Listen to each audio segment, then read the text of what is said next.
Welcome back to Advertising is Dead with Pranav. Hey Pranav, welcome to the show. Hi, thank you for having me, Varun. Really excited to be doing this with you. Yeah. Likewise, I know, and I go back to the time that we had a pre-chat, and I've been making notes since. And what I thought could be interesting to talk about, and in terms of points, or a bunch of them. But what I actually wanted to start with, and I think that's something which I'm sure you've been asked a million times, but I found it interesting on one end about how you started off as a YouTuber and kind of evolved into setting up the company itself. And I'd love to start with that, and then from there we'll kind of go into the whole gaming influencer space and everything else. But I want to kind of start off with what your journey's been like. If you kind of say that where it started and how it's kind of come to where it's at. Got it. Yeah, you're correct. I think this is something that I've been asked multiple times. Yeah. Yeah, I mean, so it obviously started off with passion, and I was lucky that that happened in the early days for me, right? So I have been a big car fanatic, right?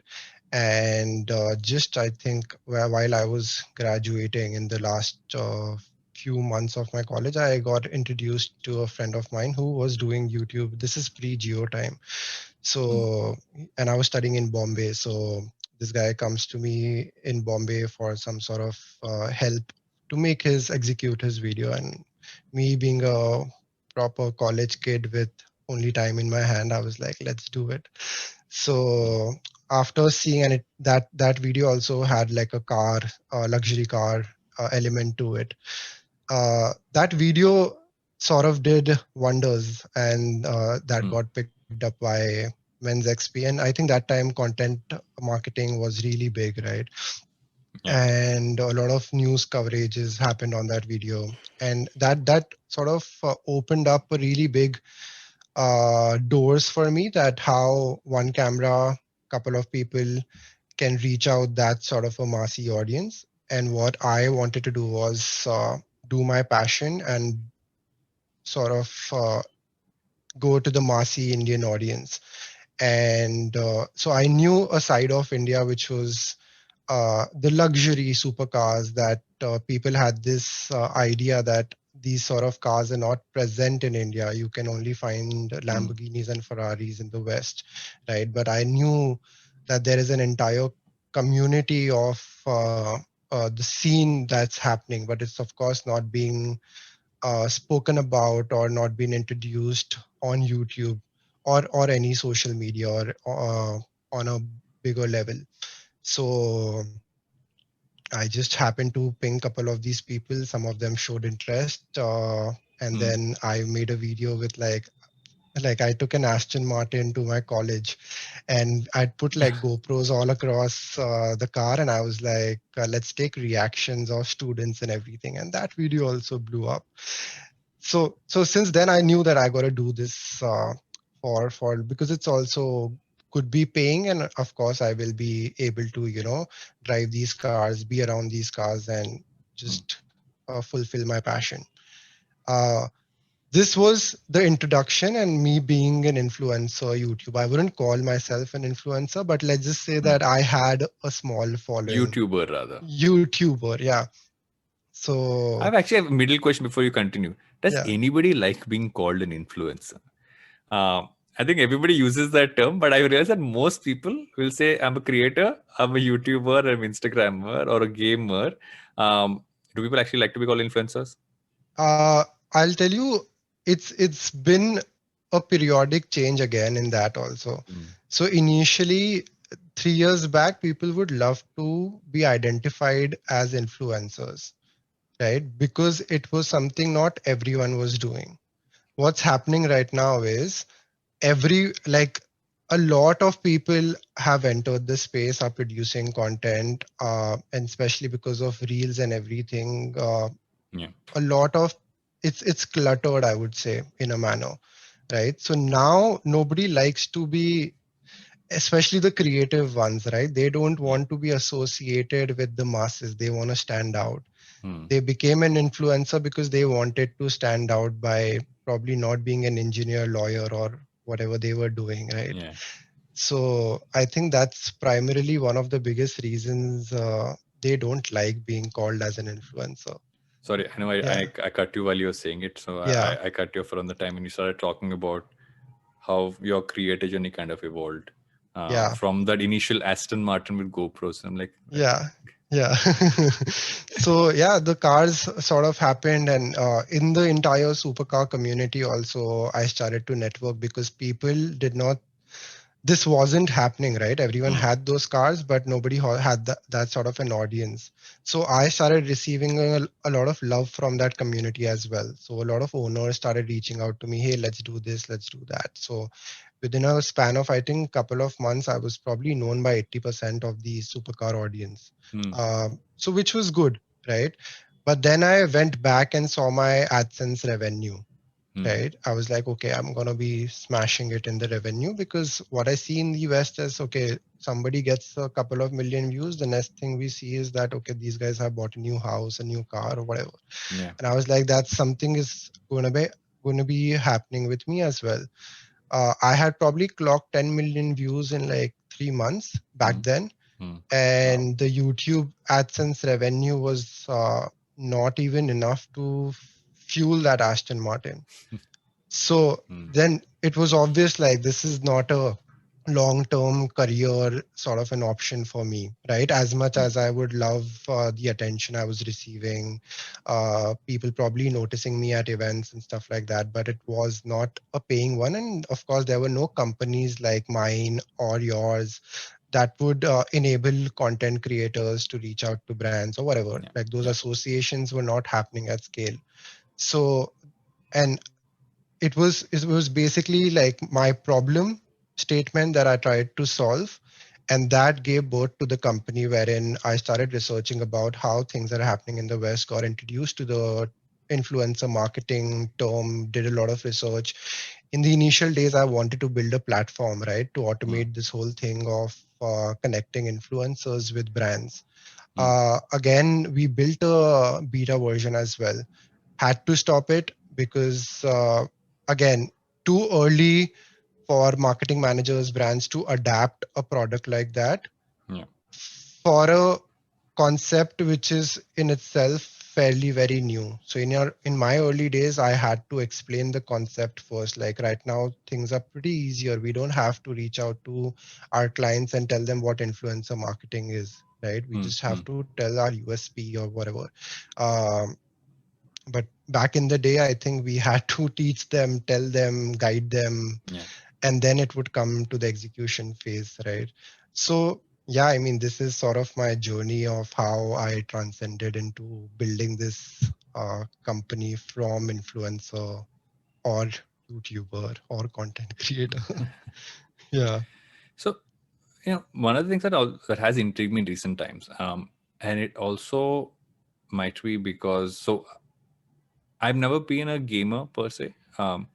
If you call someone who would play Doom when he was much younger, and makes me also show my age when I say I used to play Doom, the initial version also comes out.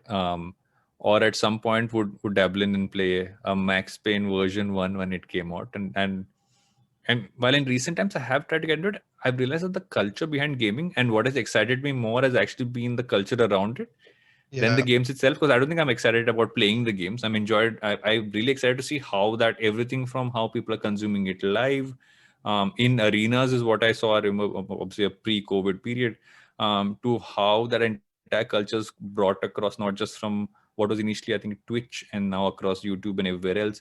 Um, I'd love to hear from you how a gaming became a focus for you, and also from that aspect, what are you seeing happening in that space, especially from a creator perspective, right? Because it's not just gamers putting stuff out; there's so much more happening.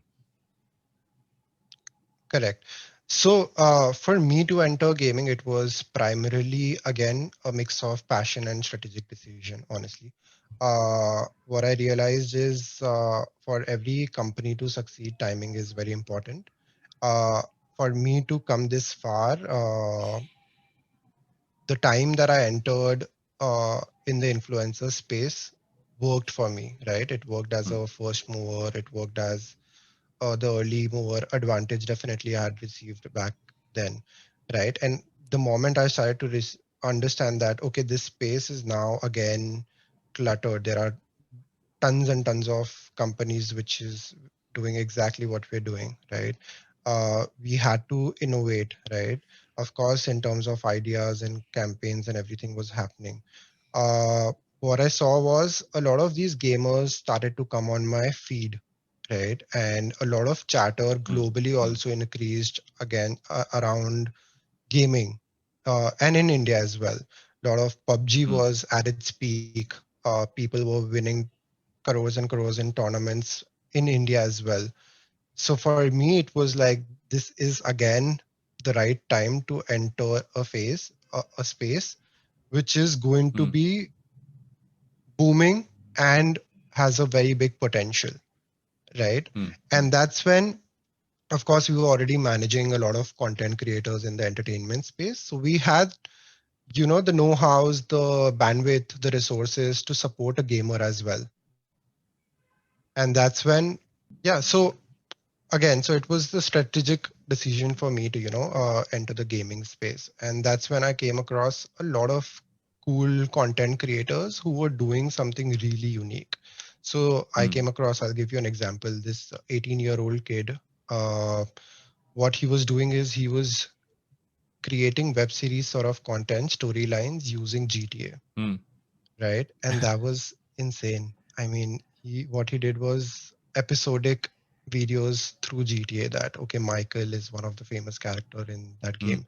mm, And he was like, Michael met with an accident. Tomorrow his showroom got stuck or whatever, and stolen. His cars got stolen. So people were like hooked onto this, and the timing was so right that the lockdown sort of happened as well. Kids were at home, no college, no school, right? So he was getting a million views sort of, and I was like, okay, this is pretty interesting. I reached out to him, and you wouldn't believe, like, it's been 12 months. He's at 15 million subscribers, what are you saying? and he clocks 300 million views in a month. What you just said, and this has been something which I actually want to ask you. Um, Everyone perceives something as being this is what it has been made for, so people will only use it for that. What I find most interesting about gaming, I think this goes for any creation platform, right? Is that you have been given something to do a particular thing doesn't mean you have to use it just for that. What you just said is that someone's using a game to tell a story, which has nothing to do with actually like the actual gameplay, right? He's just Yeah, using this thing. Okay, doesn't have to spend money on animation, doesn't have to build characters out, doesn't have to do any of those things. All of that is freely available. All he has to do is get those characters together in the game and just create that narrative. Um, are you seeing that as one of the largest trends, which is really kind of obviously there is the actual game part of it, but has this become one of the core? Because I know I've enjoyed watching those. That's actually how I yeah, got into gaming content, because I enjoy I sometimes I'll follow a creator and I'm like they'll share all this stuff. I'm like, okay, this is fun to watch. yeah, Because it also makes you not feel as bad, because most times when you're a gamer, if you try to game rather and you're really bad at it, like I used to be at Counter-Strike, you will then just stop playing. But here I can actually watch someone who's just having fun with it, and that just makes it entertaining for me. yeah. So I think that that's the brilliant part about gaming again. Like, there are three segments I would say now. One is people use gaming to make comedic, entertaining videos, right? Mm, That has a separate fan base audience for it. Then one is your pro gaming, mm, right? I enjoy mm, watching pro gameplays where there are pro players and they're doing the best snipe shots, the best clutches. They're doing the best gameplays, right? And the adrenaline rush yeah. on those gameplays is what probably keeps me and people like me hooked onto those videos. And then Mm, there is something that this guy introduced, which is make your own web series yeah.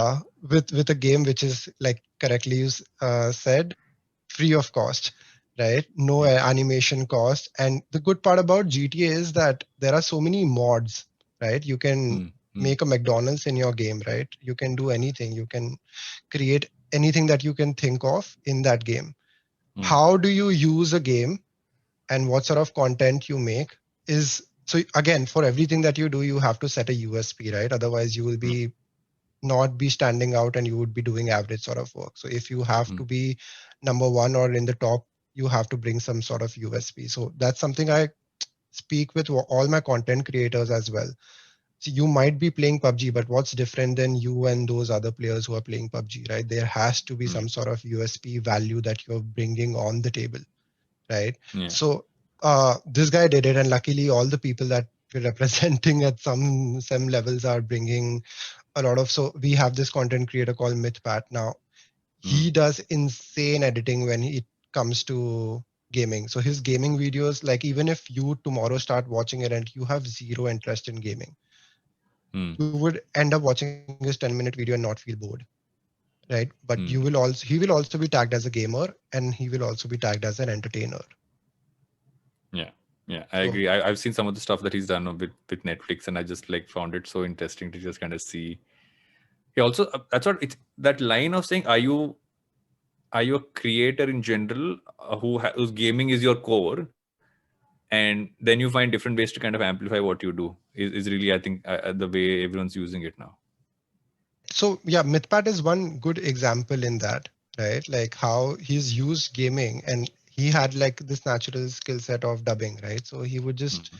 bring in different characters and dub famous Bollywood stars, and that became super interesting for his content, so for his audiences to watch, right? Yeah. And I think after the PUBG ban as well, a lot of these pro gamers also realize that how important uh, content consumption is. So Mm. Yeah. everyone switched from that pro gameplays because once you have built a name for yourself, people really would love to see your lifestyle. You can Mm. even vlog, right? Because Yeah. your gameplays were not getting views because the game got banned, but you've Mm. built a name for yourself, Yeah. right? So now Yeah. what do you do? So you enter content. So and this has been a trend in the global market as well. If you see the biggest organizations like Face Clan, 100 Thieves, all of Yeah. these have like content houses. They will bring all their gamers together. They will come up with concepts and do content around. So gaming is one aspect, right? And content and entertainment. So at the end of the day, everyone would want like it is the entertainment business, even if it's Mm. gaming, right? So bringing in new content is very important. Yeah. So when you look at a creator from this category, I would say at gaming at its core, then is your conversation a lot more about, okay, this is how you can sustain being a popular creator in the long term, is not just focusing on the gaming aspect of it, but really how are you evolving? So I think the PUBG example is interesting, right? Because if you've actually always fundamentally focused on one game and that gets banned, you still have an audience you can do on, you kind of grow with and do more stuff with. And what then becomes the role of a company like yours in terms of just saying, okay, what are you really doing with them through this phase? Because I'm sure there are many things, and I know and I know this, that all creators face this problem, that okay, how I need support is, I think, a conversation most creators have, and on multiple ends.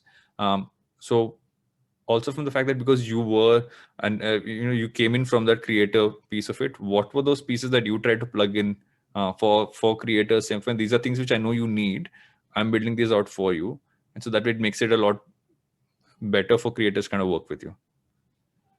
Yeah. So when gamers came on board with us, I think there were a lot of problem statements that needed to be solved.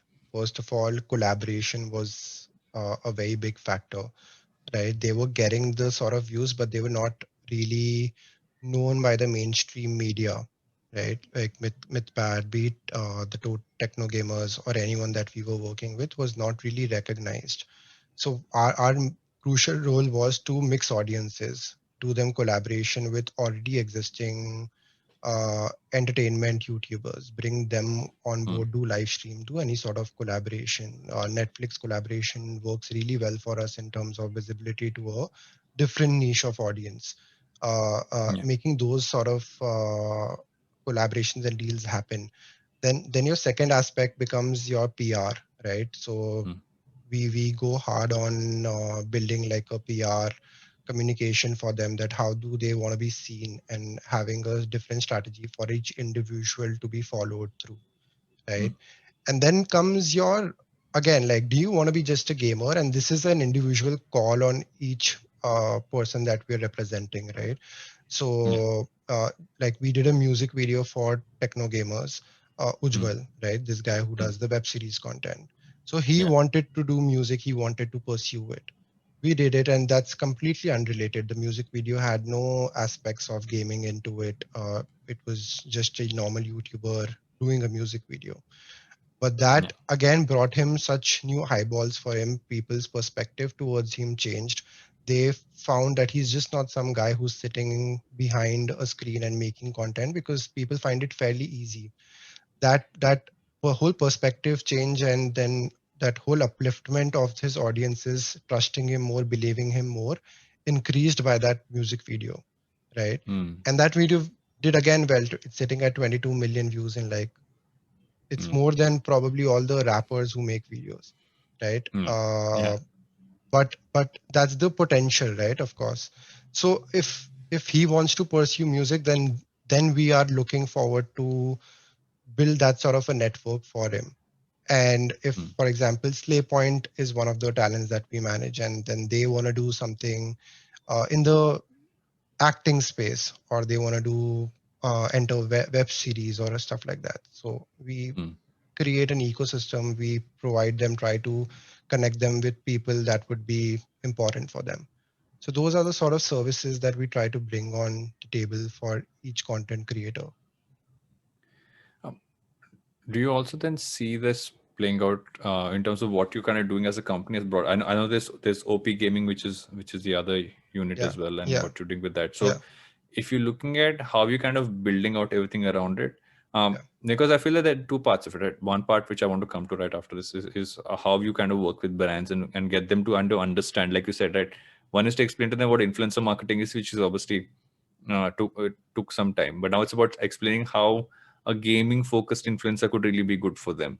But before that, what I want to kind of get is, if what I find interesting about how you're building almost the structure of all the stuff that you do is that there are some stuff at the core, but there's also like very interesting extensions to it. And on one end, there's an extension towards what you're doing with OP gaming. I know that you have a strong focus on micro influencers. So I'd love to kind of start off with OP gaming, and then we'll get into the other stuff. yeah. So OP Gaming, why I did it was because I really wanted a specific focus towards gaming, right? So Mm, for me, it was more of a branding activity, because I was doing a lot of gaming stuff in OpraahFx previously mm, also, before yeah, OP Gaming sort of officially got launched. Uh, yeah, in the gaming space, what I noticed was that brands prefer, and even gamers prefer, to fall and work with companies that work in a niche. mm, They don't want to work with someone who is 360 degree, right? Who mm, is mm, doing everything. They want to be, they find their trust, they put in their money into people who are who find their expertise in this. For us, it was getting difficult to sort of translate ourselves into that. Okay, we know what we're doing, right? We know this mm, mm, space, we know gaming, right?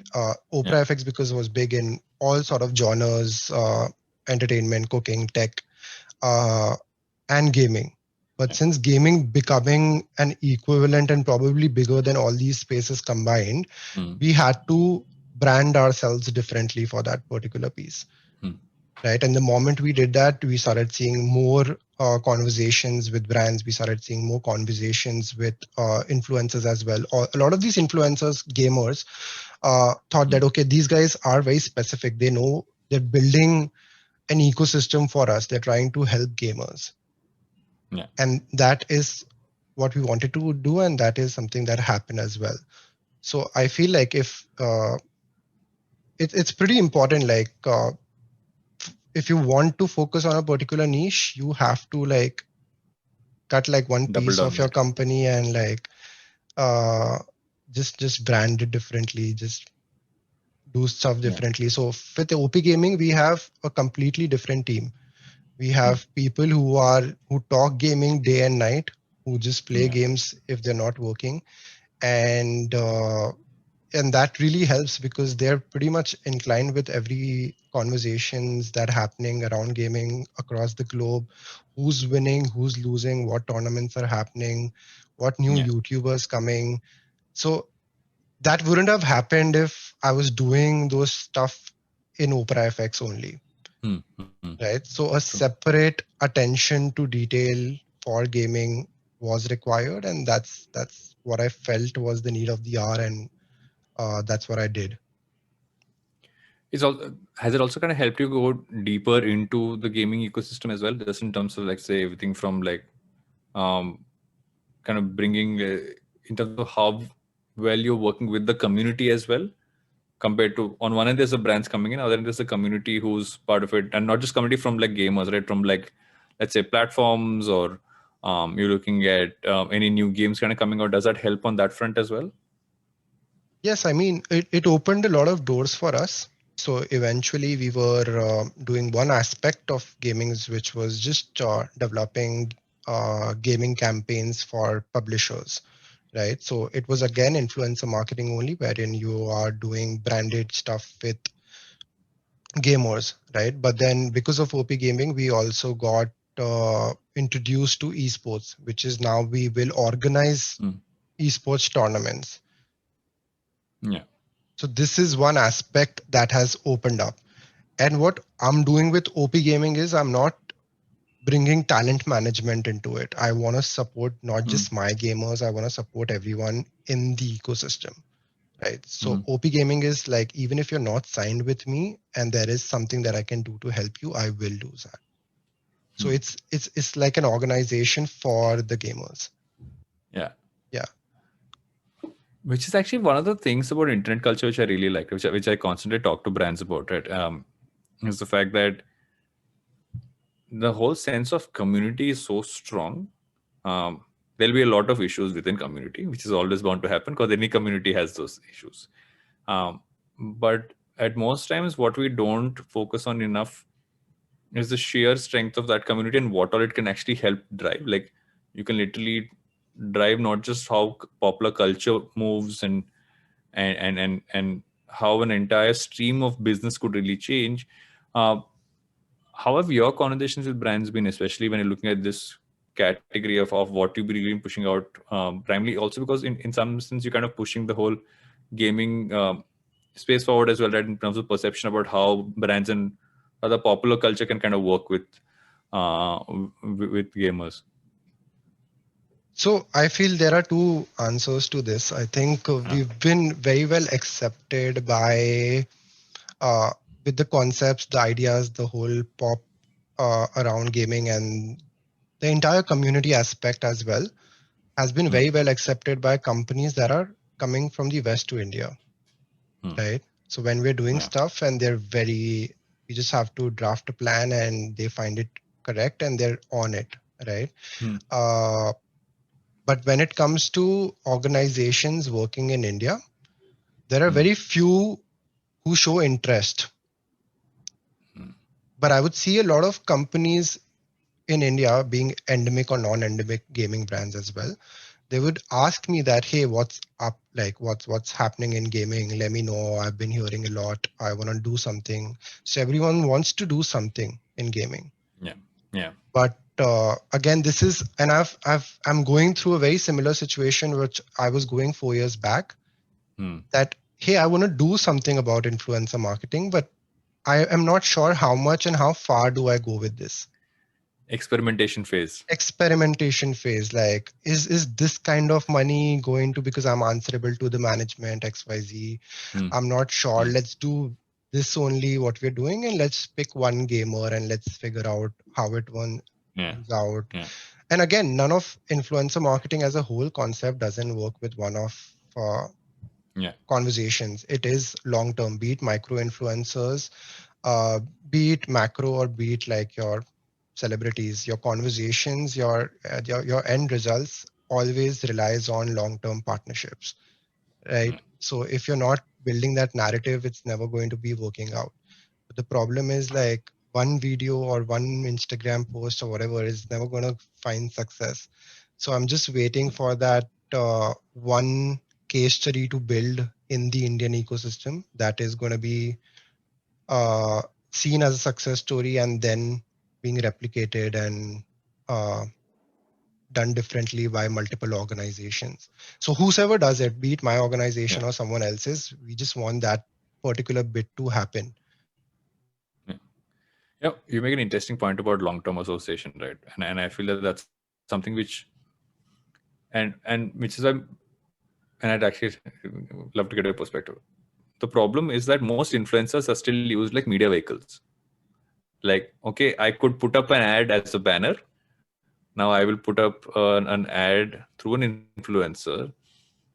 The and in many ways not, and even the, so the brand ambassador is a different thing, right? Because you're not necessarily in many ways getting the actual authentic personality. It is obviously scripted and everything else over there. So uh, that shift in mindset from saying, okay, you're not dealing with a piece of inventory, but you're dealing with a creator who will give you almost like, if you put in something today, its effects might not just happen today, it will happen over a period of time, because um, you'll almost rub, like their personality will rub off on the brand in terms, and their followers. um, just that convincing from saying this is not inventory to being human has been a thought on my head for a long time. I've consistently said it, but at some point it goes back to inventory mindset. um, have you seen that mindset change, to not look at influencers as inventory, or rather long term, looking at it a little more long term, as saying that their personality will rub off on the brand and that both will grow together? So I think what has happened is, of course, a lot of companies have moved on to the long-term association aspect, but it's not been gauged on a very close level, right?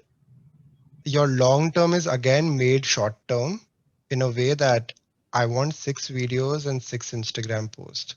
Yeah. Yeah. Yeah. So it's again spoiled, right? Like now there's no storyline to it. Correct. We have to, Yeah. there's no narrative to it. This is like I start here, and in the next 6 months, what do I do with it? Where do I take it? It's like if I have a Yeah. boxing match after 6 months with Floyd Mayweather, how do I hype Mm. that up so that I have the maximum pay-per-views on that fight? Yeah. Yeah. But if I Yeah. be It's like, almost like looking at that entire. Yeah. Sorry. Finish your thought. I'm going to complete mine yeah, after you're done. yeah. So it's almost like those 6 months, I'm every after 1 month, if I'm being told that every month you have to mention this fight that you're gonna have 6 months later. You just have to mention it in Mm. one of your videos, right? And that Yeah. that sort of love and that sort of enthusiasm, if not shown by the brands, doesn't Mm. happen, then the influencer will also treat it that way only. Wherein, okay, I just got a Yeah. mention about this particular brand, and this is just a good, I will look at it as a salary. I do 4 videos in a month. One of those videos has been locked for the next 6 months. I'm getting paid. I have a Yeah. security aspect to it, but it's not Yeah. something that's I'm working towards, right? If the Mm. brand says, okay, 6 months later, if this really works out, I might push in some equity towards you. No, that's not Yeah. happening. And why is that not happening? So, Mm. yeah, like I said, the narrative has to be set for a success, long-term success as well.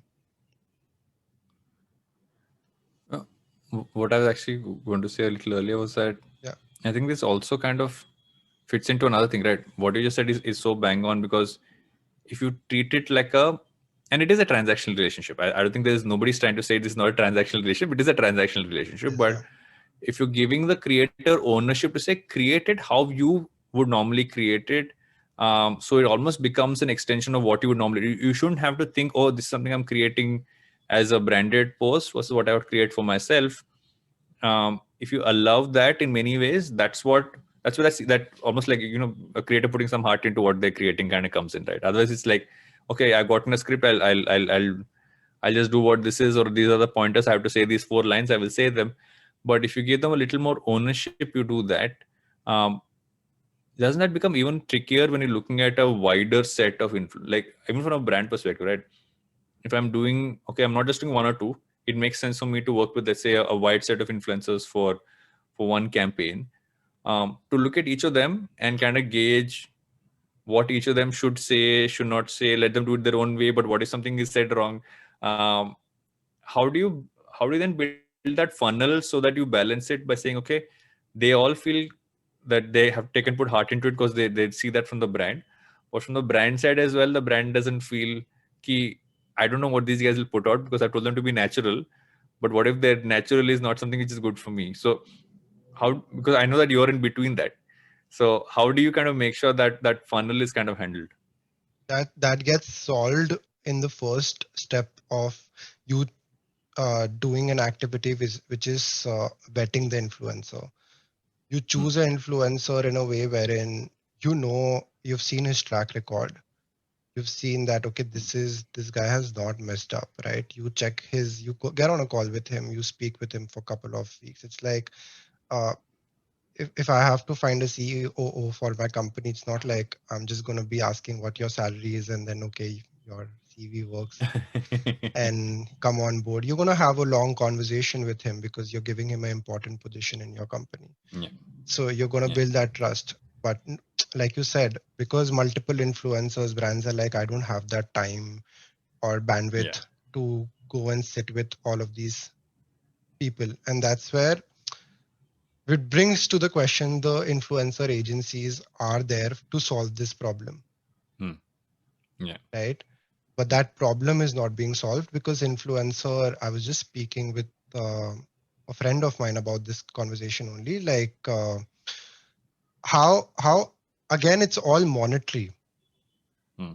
The whole mindset has been pushed forward from brands also to those agencies also, and they're forwarding that to the influencers. Yeah.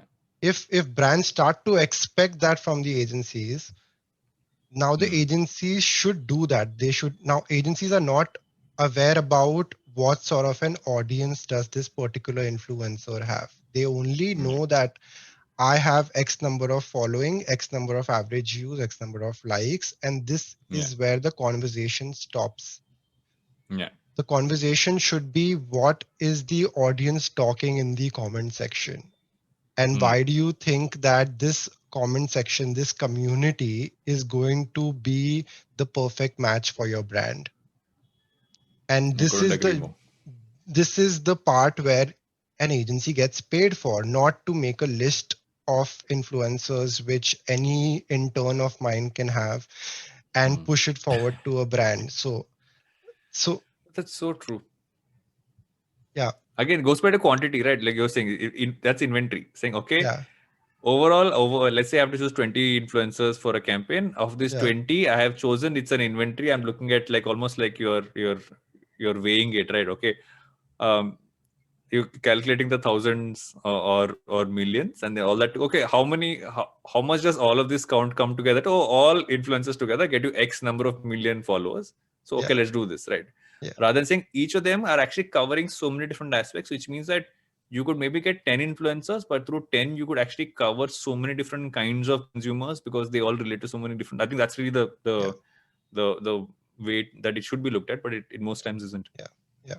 Or the biggest is like if you don't have that sort of bandwidth, you work on couple of them, Hmm. right? And you Yeah. build a campaign around those big ones and then attach the smaller ones with those big ones in terms of collaborations. It all looks Yeah. natural. Influencers work with influencers in a very natural format. Those collaborations happen in a very natural format. They don't need scripts. They will improvise on their own when they get on a call or when they meet. So you get, for example, you get a Bhuvan Mam, you get to do something with him. Then you Yeah. attach a slay point or a myth pat to Bhuvan Bam to amplify that messaging that the brand has, Hmm. to make it all look natural.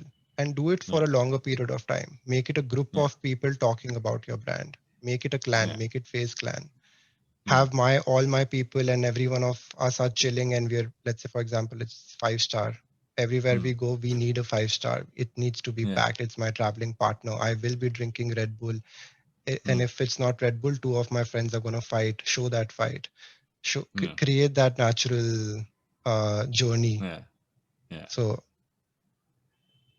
Yeah, this add-on as well is something which is, when we go to this, does it fundamentally then require a brand to rethink how they normally have done this? Which is what been, I've said many times, but I think about that a lot. Is that fundamentally it worked a certain way, right? You someone come up with the creative and you get someone to do it. As the influencer, I call it the creator economy, influencer economy, as that started growing up, it also became okay. You can't control as much. You can't just give a script. You have to make it, allow them to do it how they're doing it. Uh, Now it's almost like okay, you got to allow them to build their own universe of collaboration stuff they would put out individually. Um, Almost kind of build that narrative over a longer period of time. So suddenly you might have, it's like you come in to just get Iron Man and you gotten like the Marvel Cinematic Universe. It's literally that thing. Are you willing to kind of look at that journey versus this? Is where I think the brand's really going to make a change to getting that case study, like you said. That one big case will come when someone says, I just don't want one. I want that cinematic universe. I think that's really the, I mean, at least from what you're saying, that's the big insight for me. Yeah. And I think what Netflix has done that brilliantly, the Mm, way Netflix has used influencers and the stuff that they've not asked people to, okay, swipe up, watch Netflix or yeah, watch this show or whatever. yeah, They've used to create that entire universe. They've created their entire community around influencers, and they've used them for what they're known for. They've not mm, asked them to do something that they want them to do. Like they're yeah, still asking Mythpat to do what Mythpat is good at, Slay Point, what Slay Point is good at, or anyone yeah, Bhuvan for what he's good at. yeah. So yeah, So now, you know, on the flip side, if I have to ask you, when you see a new creator coming up in the space, and you, if you kind of have a chat with them, what are generally your points to them saying, okay, these are things you have to keep in mind? Or rather, let's say, imagine that I am a new up and coming creator. yeah. What would your points be for me about stuff I should keep in mind, if I want to really be able to look at it from a future perspective and not AdSense, but outside of that? Yeah. So for me, whenever I speak with a young content creator who probably wants to work with me, it's a round of interview, honestly. Like I Mm, don't know why I do mm, that, but it's almost like you gotta sell me you to work with me. mm, So it's almost like I need to know, where do you want to reach in life? What are your dreams? What are your goals? What do you want to buy? What are your materialistic goals? Tell me everything. Open up, right? mm, Once I know that and I'm like, okay, this is where I can, like, you will make me work. yeah. That's when you come on board. If I have a ecosystem at my company which can easily give you everything that you want, I think that's not exciting for me, Mm, because that stops my company's growth. If you want to come and work with me for brand deals, for PR, for all the basic structures that are mm, present, right? Uh, Probably year into working with that content creator, my company is probably be high in revenue, but not bigger in terms of the things I'm doing. It won't yeah. open multiple doors for me. So for me, it's like, what are the cool stuff that you want to do? Do you want to Mm, enter? Could be anything. Do you want to build yourself an organization which would be selling XYZ stuff and you want help with me? mm, That would let me get into that space, understand that space, and do it for you. yeah. You will push me to get me outside of my comfort zone. Mm-hmm. And that's natural, right? That is my tricking my brain and letting others push me to do things. Yeah. Yeah. Um, that makes sense. And where do you see the entire creative space kind of going? Others, if you look at, okay, this is where obviously the last year odd has really pushed stuff ahead to a large extent. We've had ups and flows. But if you're seeing as specific areas where you see this kind of really moving towards stuff that you're seeing scaling really quickly, what would those be? I feel branded content has reached its peak. Uh, and what that happens is now every content creator has started conversations about building their own brands. Hmm. They want to push, and everyone's starting to realize that we might have this fame for a couple of years more. uh, who knows, because PewDiePie is one good example who stayed for 10, 15 years. Yeah. Yeah. And it's a difficult job to stay relevant for that long, Yeah. right? How far can you innovate yourself in terms of content? At some point, you might exhaust yourself. Yeah. So before you reach that point, do you have a sustainable business ready for you that you as an individual can run even if tomorrow your shop shuts? Hmm. And what is that business? So I have been pushing this thought to all of them, and that let's figure out, be it NFT, be it like selling merch, be it Yeah. you want to start something like Mr. Beast, you want to Yeah. sell burgers, vada Yeah. pav, whatever, what do you want to sell? Yeah. Yeah. So let's talk about it. Let's do those conversations. So I think now the space is, I'm not talking about, because the influencer space for me is like not the Instagrammers with 100K or something, right? Not someone who's dancing to reels, but people with audiences wherein they have an influence uh, over people. Yeah. And I'm really concerned about people who are quitting their jobs or something because they're receiving 1 million, 2 million views on dance videos, and not the professional dance videos, like, like just Yeah. what Regular you've ones. Yeah. seen, yeah, the explore ones. So I feel like, Yeah. Because you're just having fun with it and you say, okay, I'm getting a million views, so maybe I quit and become a creator full time, but that doesn't pay you. yeah, yeah. So for them, I feel like if you really feel great, you built like a million followers audiences out of it. Like, make sure you know how to convert those million into a buying user base. Because if they're still coming to watch you dance, and that too on a not like a professional dance, and just Yeah. those, I don't know, what do you call them, those challenges and Yeah. those effects and stuff like Yeah. that. Yeah. So You mentioned NFTs just now. yeah. Is that something you're looking at seriously as something for creators to kind of push into? Yes, big time. I am just trying to, because I come from a commerce background, so tech is like a difficult this thing for me to really understand. But of course, I've gotten my hold on like what all of this actually is. So and I feel it's a brilliant concept first, and the only question mark. So I'll just tell you what we're building also. We're doing this for Slay Point. And you must have seen the viral trend that these guys made, which was Binod, Yeah. I saw that. right? Yeah. Yeah. So most search term in 2020 did numbers.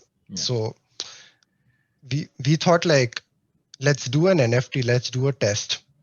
Now our biggest question is, do people, their audiences know about this concept? And if they do, how much are they willing to spend? Yeah. Because again, YouTube audience is not the biggest paying audience, Yeah. because they're used to watching content for free, right? Not the biggest paying audience. So how do we, an NFT, and do we bring it down to, does it necessarily have to go, your NFTs have to go in $1 million, or can it be 1,000 rupees as well? Yeah. Yeah. Yeah. As a fair point, I think all NFTs you've spoken about have been very large numbers, but it doesn't have to be. I mean, Yeah. any piece that a creator makes could actually, it's that slow flow of things over time. Yeah. So again, this NFT is also community building, right? So what my idea is, even if you're able to build a community of 10,000 people out of those 5 million people, Yeah. I think that would be it. That would be a success metric for us. Um, Towards the end of every episode, I ask my guests a set of questions which are away from all. So till now we've done the serious chat. We've spoken about the Yeah. business. We've spoken about all that. I asked my guests a set of questions just to kind of get to know them a little better. You mentioned supercars in the beginning. Yeah. Then there's obviously all the stuff that you got around gaming, etc. What are you into that most people don't know that you're actually into? What is that? What is your beyond these uh, piece that you obsess over? Yeah. I mean, it's been cars, and I think I'm being very vocal about the stuff I love. and I Yeah. kind of put it out there Nothing's as well. hidden. Nothing's hidden, but like there's something that I really wish I could do if I had an extra time, which is I wish to do soccer, boxing, and stuff like that. Yeah. So yeah, but it's just that No time. so much. Yeah, no time. So Uh, what can you put together in an instant? as in, Anything. What can you put together in an instant? If somebody says, "What is your skill to put together something in like a minute?" What would that be? connecting people. Yeah, that's I'm surprised about how many times the answer of this has been different, because that nobody's ever given that answer before. So it's always interesting. I would have expected this answer to come at some point of time, but it hasn't in about what 120 plus episodes. So yeah, you're the first one to say that. yeah. Um, Anything that you watched, read, or listened to recent times that you recommend some people should kind of catch up with? Definitely. I think I've been following your podcast, so people should. And apart from that, I think Naval is someone I've been actively Yeah, following, and I think his perspective about the world and in general a lot of yeah, topics it's fabulous. is it's brilliant, and I don't know what IQ he's working on. So just to hear him, and I think that's good for to hear multiple perspective is something a very big suggestion and has worked really well because the way we think is sometimes what we feel is the world, but then once you hear someone having a very different and an interesting, intriguing perspective on that similar topic, Yeah, and then it opens your mind like, whoosh, like yeah, what was that? yeah, Yeah. So I think that awakening is amazing, and I think that guy does it yeah. It's fabulous. brilliantly. Like, It's yeah, fabulous. yeah. And why do you think the gaming creator space will not die? Uh, that's a very interesting question. Uh, it has to do with history, I believe, Hmm. right? And I think how humans are made, like, be it gaming is just another sports, it's electronic sports, right? Yeah. And sports has played a huge part of in everyone's life. Hmm. So from the moment you're in KG or whatever, you're born and brought up, the first thing you probably learn is a sport. Yeah. You learn to ride a bicycle, you learn to drive those small cars or whatever, like you've been given a bat, ball. So, and from there to your schooling and everything, sports stays a very important part, right? Be it like your free time. What do you do in your free time? Hmm. You do sports. Yeah. And now that sport is brought into so much convenience in front of you in your mobile phone, Hmm. right? The dopamine level that gets released while Yeah. you're doing that. Yeah. So it's very tough to remove that entire culture from someone's head itself. Hmm. Hmm. And especially now, how things are shaping up with this pandemic and everything. Yeah. I'm not able to go down. I'm not able to receive uh, uh, that strategic thinking and that how where should I go to shoot that player, and my brain's not being put to use. How much can I watch Netflix? How much can I watch YouTube videos?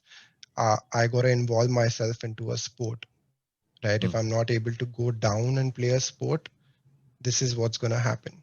So I just feel like it's electronic gaming is as important as gaming, and gaming has uh, been a journey since years and years, and it's will stay. Thanks so much for doing this, Pranav. It's Yeah, been fabulous to chat with you to kind of get an insight into this entire. So I think the creator economy is so large. There's so many different aspects to it. And I'm glad you brought this one large aspect, which I think we haven't spoken about enough on the show, and given everyone a bunch of points on that. Thanks everyone for coming on Advertising is Dead. yeah, it's been a pleasure, Varun, having me on board. Yeah.